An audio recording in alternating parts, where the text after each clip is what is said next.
Well, it's been a good morning so far. Wouldn't you agree? I'd say so. The next speaker is not going to speak. He's going to have a conversation with me. And he and I have come to know each other. He is the director of the largest mapping and imagery organization in the world. He has a huge responsibility. His data, his maps, his images support all of the U.S. Armed Forces in every version all over the world. He has an amazing organization. So please join me in welcoming Admiral Sharp to the stage. And thank you. Jack. Admiral. How are you? You want to sit here or you want to sit here? I'll sit wherever you want me to. How about this one? Okay. Look, we decided to have a conversation rather than a presentation. You give a lot of presentations. I give a few. You do a few. I do a few. But every day's a presentation. yes, I know. This is high risk to be able to do everything ad lib. I do have a couple of questions, but Yeah. the reason why we're doing this is I want you to get to know this man. He's amazing, in my experience. I'm going to record that so I can Yeah, right. play that back for my wife. For your wife, exactly. Yeah. Exactly right. But I want you to understand what leadership really looks like from the inside. And you've had an interesting career. You've worked your way up.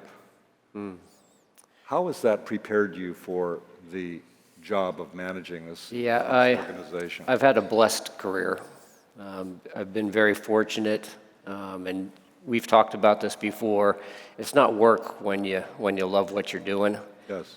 And I love what I'm doing. I signed up initially for the Navy for 2 years. My wife is fond to remind me that it's been a little longer than 2. Every time I take another assignment, she says, "Remember that 2 years?" Yes. And she's been with me every step of the way. But I've been in the Navy for 31 plus years now. And I've been fortunate to have exciting jobs and exciting opportunities. And every job I've taken, I've thought, wow, this is the best job I've had. And I really feel blessed coming to the National Geospatial-Intelligence Agency because this is truly my passion. And when I took over at NGA, I told the workforce, you're my people, you're my heroes.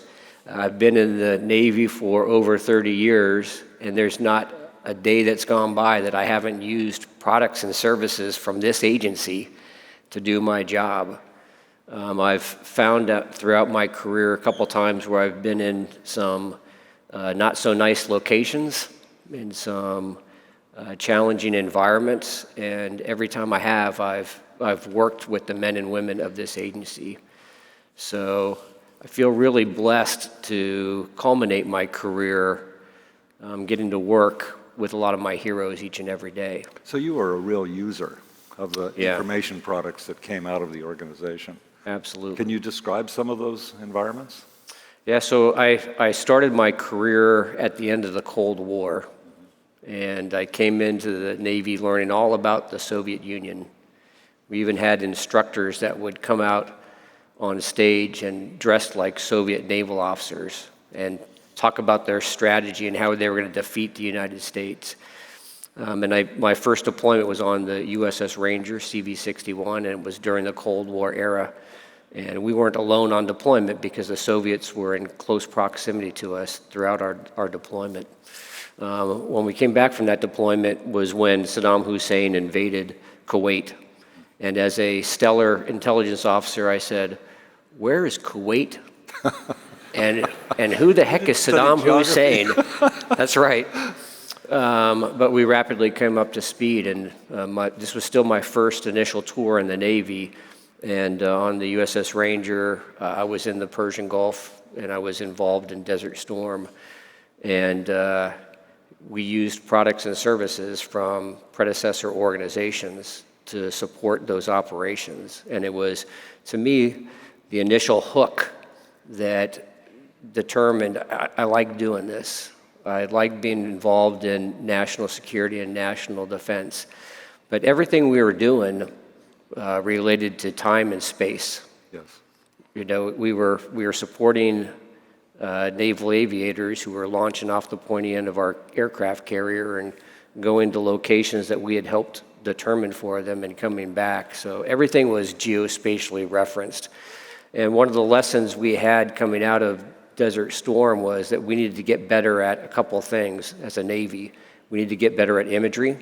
We needed to get better at targeting.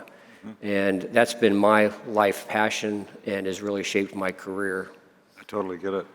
So each of you probably have a memory of when, with maps, your parents, you know, I think of my parents with the Rand McNally Atlas in the back of the car driving along, and, you know, you just sort of realize geospatial means something. Everything happens in time and space. Yeah. And it's a powerful, powerful tool to help you understand complex situations. And you know this, that I've latched on to the Esri slogan this year. And I use it all the time, but I always give you credit so that I don't get in trouble. Thanks very much, really. See what others can't. See what others can't. It's You actually do see what others can't. It really does help you. I do. But it's a powerful, powerful tool. Yes. And it's not just for those who are in the geospatial business as a core business like NGA, but also everybody we work with. Yes. You know, everybody is a potential geospatial user. Yes. I'm going to quote you on that. Yeah, Everybody please. is a potential geospatial. Just give me credit. user. Okay, I'm going to do that. I promise you. I absolutely will. Well, what are you looking at with NGA in terms of strategy now? Yeah. And in people or in technology, or can you characterize some of that?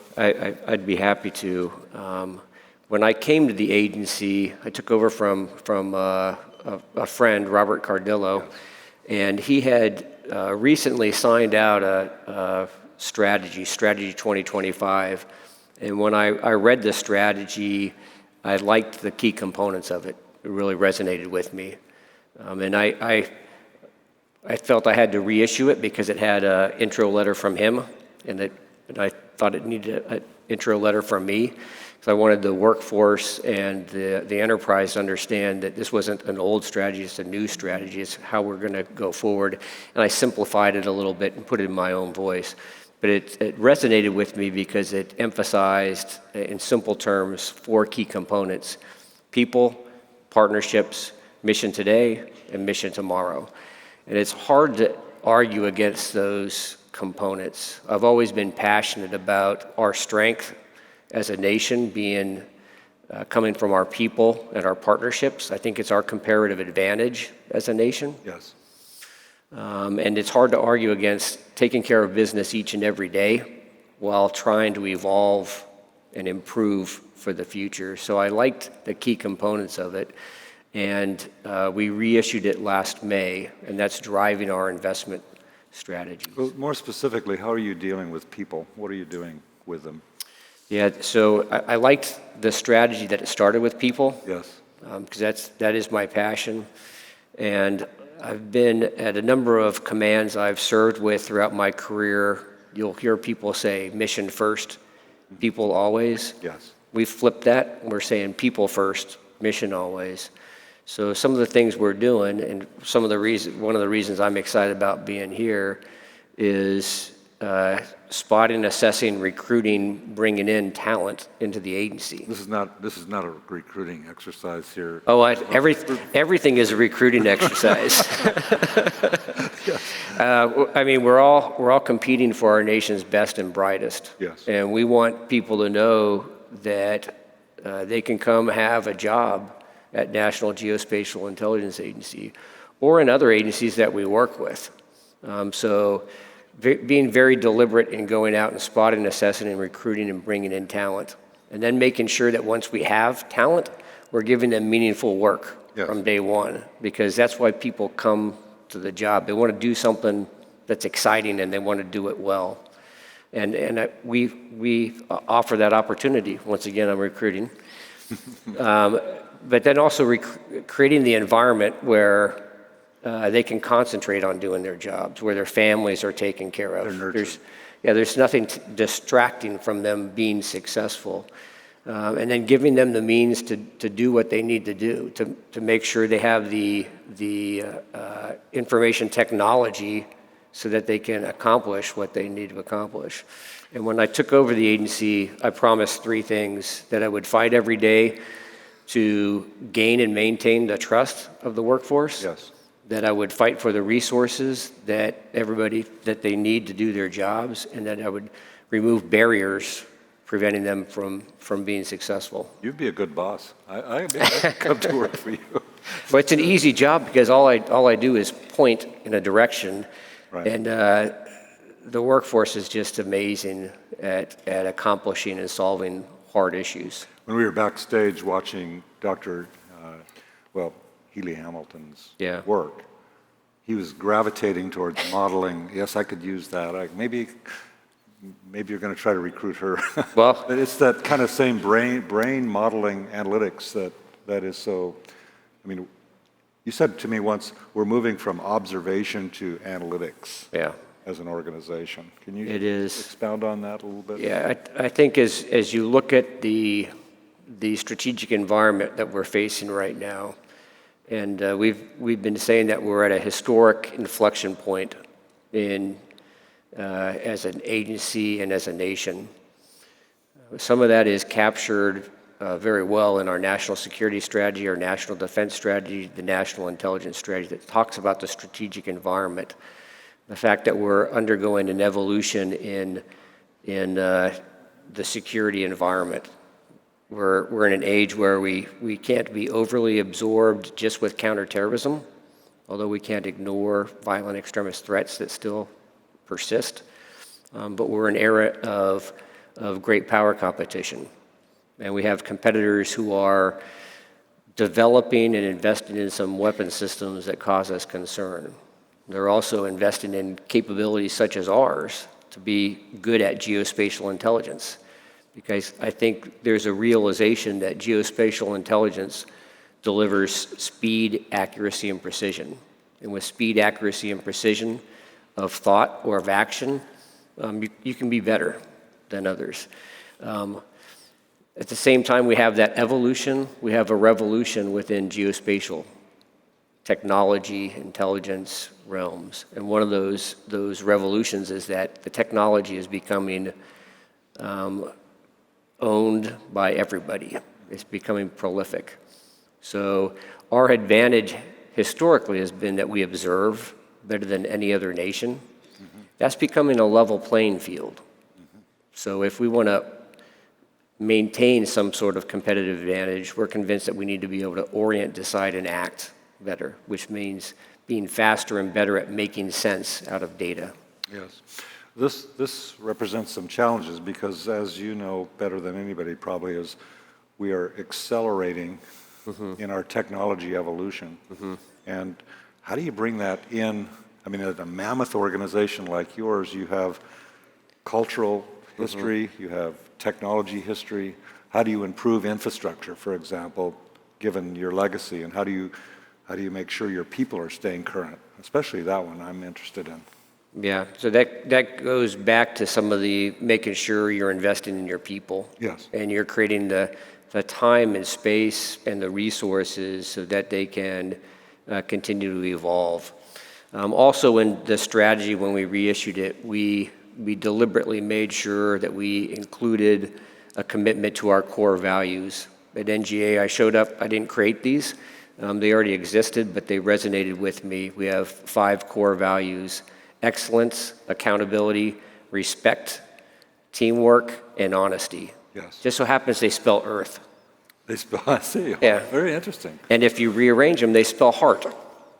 And they are the heart of our organizations. But that commitment to excellence is a commitment, and accountability. Commitment to excellence is a commitment to getting better each and every day, which means evolving your IT infrastructure, evolving your skill sets, investing in our workforce, which gets to the mission today, mission tomorrow. Yes. Taking care of business today, but also holding yourself accountable each and every day to say, how do we get better tomorrow? Yes.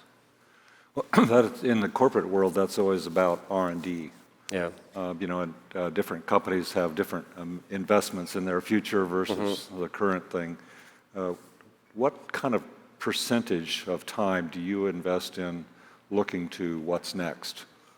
Yeah, probably not as much as we'd like to. Yeah. Because there's always tension between today and tomorrow. Yes. But we have a dedicated effort to looking at new advanced ideas, technologies.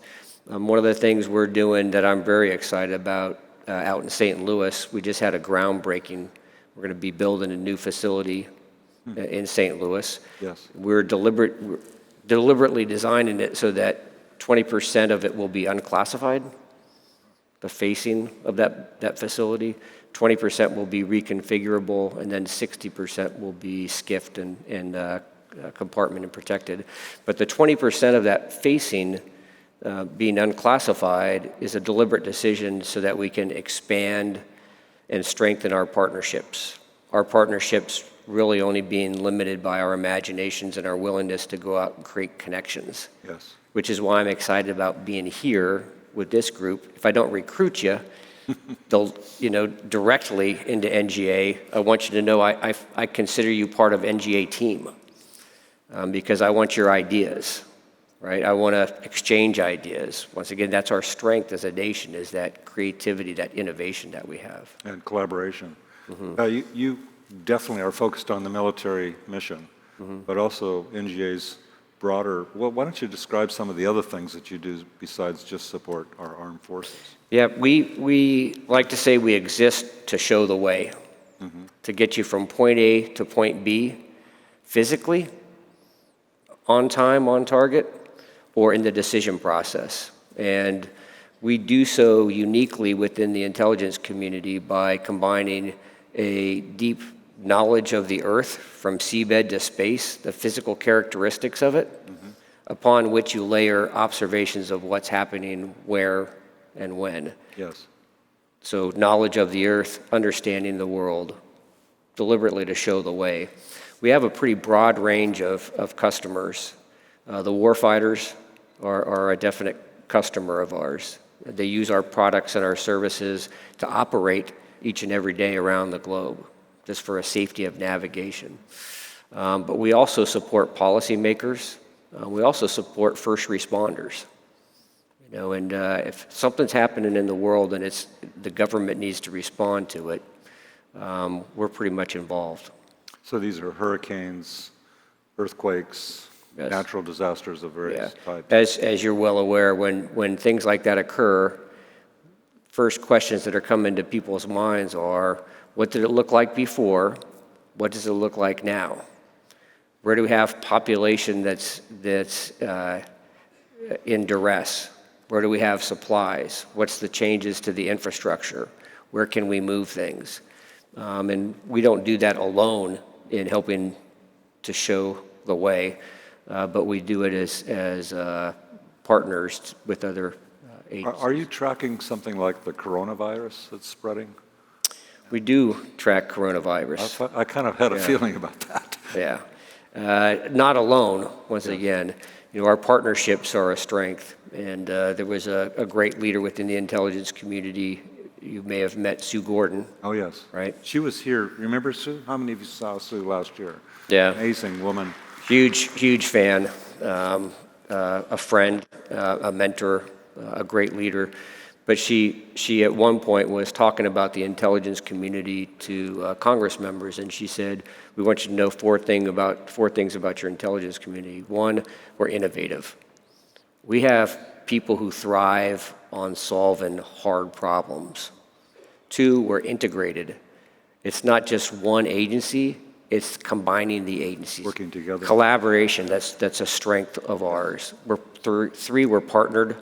I like to say we not only have good friends, we have friends that are good, really good. Yeah. And it's a strength that we have. Four, we're transparent. We'll be transparent about how we do our business so that people understand, our citizens understand that we're doing the right things and we're doing them right. And we'll be transparent about not only where we're good, but more importantly, sometimes where we're not good, Yes. how we need to improve ourselves. So I have a question. Are you afraid about anything? Not really. It goes to this, I have concerns. Yes. Anyway, I'm not afraid. And I'd say what weighs on me the most as the director of NGA is the fact that we are in this competition. We have competitors who are developing weapon systems specifically designed to defeat our ability to know where and when they're operating or to defend against them.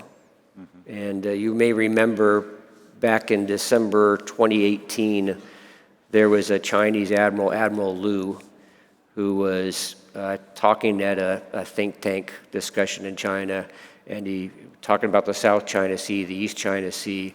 He said that to resolve the conflict there right now, or the situation, that perhaps they should test U.S. resolve.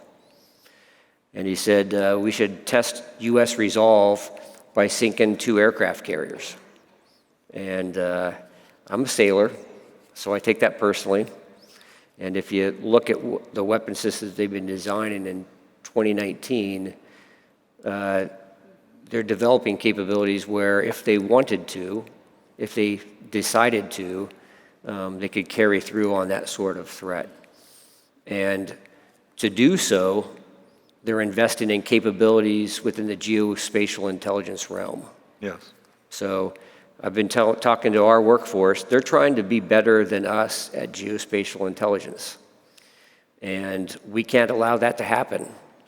So I feel like we're back in the 60s in the middle of the space race. Yes. Against the Soviets. And as you recall, that was not a race we were always winning, right? The race to the moon was not a race that we were always winning, but it was a race that we had to win because the implications of who got there first were so grave. So that's what's weighing on my mind. I say I'm not afraid because of my trust and confidence in our people and our partnerships. Yes. I think we're up to the task. I don't know how we're going to get to where we need to be, but I have a lot of confidence in our ability to do so. Let me change the subject a little bit. Another threat that some people talk about is environmental change, the sort of climate change and what's going on. Some of those arrows are going in the wrong direction. Is this something that NGA is actively involved in with your geospatial intelligence, kind of wiring up the nervous system on?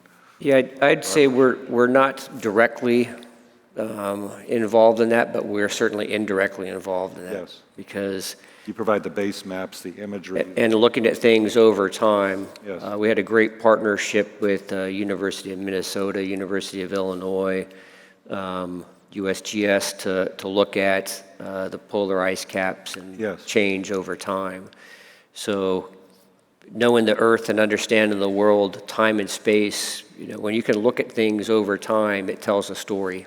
Yeah. It helps see what others can't. It helps us all see what we have not been able to see before. Yeah. You're exactly right. Well, what about other things that you'd like to share with this community? Besides recruiting them, of course. I get that's so wrong, really. If I go, I'm gonna make a note about it. Never to back, man. You don't win without trying, right? Yes. I'm learning from you. Yeah, I guess with this group, I'd just like to thank you for who you are and what you're doing. And whenever I get in a forum like this, I challenge everybody to meet somebody you don't know today. Meet somebody you don't know and exchange contact information. And then next week or 2 weeks from now, reach out to that person and connect. Because this does represent our strength.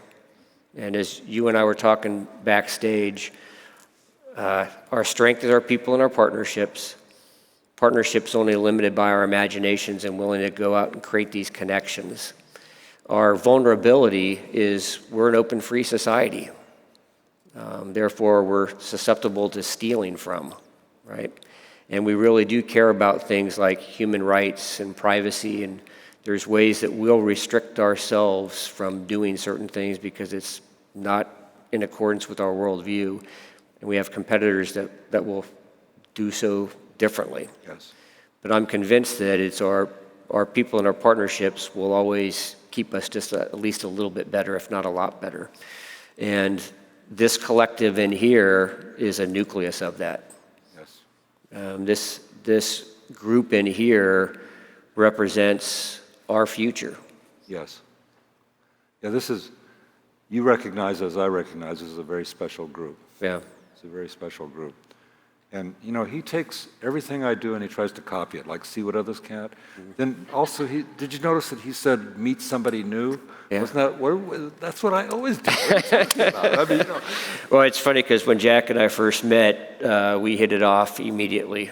I realized that he's a kindred spirit and passionate about making the world a better place. And the value, I value the partnership we have with Esri and with the other users that are here.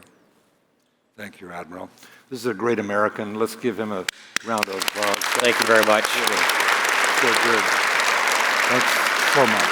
If I can say one more thing. Oh, yes. Booth 907. Booth 907, come see us. If you're here from NGA, please stand up. Yeah. Because we got a bunch of Turn the users lights here. on. Yeah. Yep.